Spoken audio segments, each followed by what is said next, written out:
Hello students, today we have to discuss the chapter number 7, energy flow in an ecosystem. In this chapter we have to observe the food chain and food web, also the energy pyramid, biogeochemical cycle and carbon, oxygen and nitrogen cycle. Our surrounding different types of living organisms all survive, but their process of intake of food it's different. Let's first see the main four parts of that's the process of intake of food. That is the primary consumers. It's called a herbivores. Second type is secondary consumers called as a carnivores. Third type, apex or top consumers, also called as a carnivores. And the last type is a omnivorous, that is a mixed consumer. How to differentiate about that four parts? That the primary consumers who intake of food from plants, that is a grasshoppers, squirrels, elephant, they are directly depends on the autotropics producer, also producer. In that the second type, it's a second consumer, which is the example, that is a frog, owl, fox. These consumers use herbivores as their food. Third type, we have to see apex or top consumers. Example is a tiger, lion. These consumers use herbivores and carnivores as their food. No other animals feed on that top consumers. Also, that's last type is a omnivorous, that is a mixed consumer. Example as the human, bear, etc. That's the type feed on herbivores, carnivores, and producers. It's a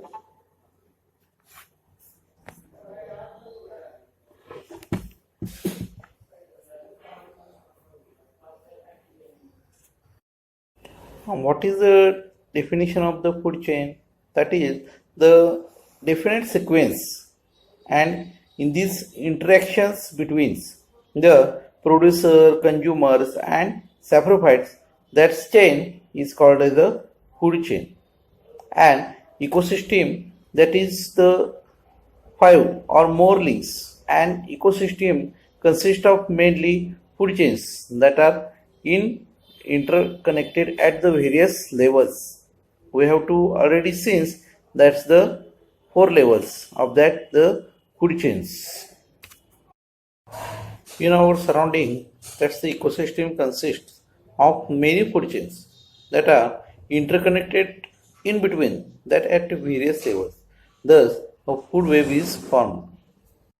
Decomposers convert them into simple carbon compound. The substances easily mix with air, water, and soil, from where they are again absorbed by plant and the incorruptible into the food chain. You can also see that due to the food web formed by the various modes of nutrition, energy, and various nutrients circulates continuously in our ecosystem.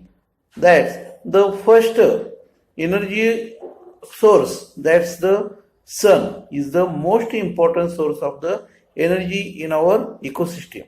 Green plants are that gains energy from that sun, and our ecosystem stores some of the solar energy in the form of the decomposers last some amount of energy in the form of heat. However, no part of the energy ever returns to the sun.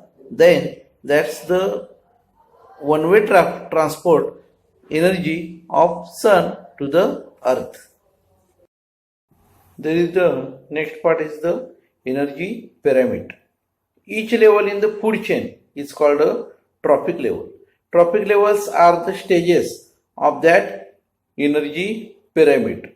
Of the stages, that the one stage is depend on the lower stage of that trophic levels. That a trophic level is the step at which the organism obtains its own food in the chain from the ecosystem. The amount of matter and energy gradually decreases from producer at lowest level to the top consumer at the highest level. See on your screen, that's the energy pyramid and their notation of that trophic levels. That the first stage is the producer. Which is the producers? That all producers in the ecosystem are plants. They generate foods for all over organisms. That the first trophic levels is a herbivores is the depends on the producer. That the second trophic levels is the carnivorous is depends on herbivores, and last and third trophic levels is the omnivorous. Are the four stages or four trophic levels in that energy pyramid. Here you have to see the biogeochemical cycle. In our ecosystem, the energy flow in an ecosystem, that the flow of nutrients is cyclical. All organisms need nutrients for their growth.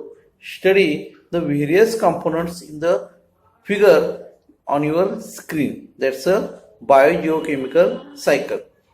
What is the biogeochemical cycle? Let's see on your screen that the three sphere in our ecosystem. That the basic is a lithosphere, another is a hydrosphere, and third is the atmosphere. The energy transfer, interaction of hydrosphere, atmosphere, and lithosphere with the biosphere. That's the living organism and non-living organism also consist of that the chemical cycles in our surrounding. Let's see, nutrients necessary for the growth of organisms are continuously transferred from abiotic to biotic factors and biotic to abiotic factors in our ecosystem. This cycle operates continuously each and every second through the medium of the biosphere formed by lithosphere, atmosphere, and hydrosphere. That the recycling of biological, geological, and chemical sources of nutrient in this process is a complex process and depends upon the level of energy transfer in our ecosystem. Today's exercise. Students, solve a exercise in your science notebook.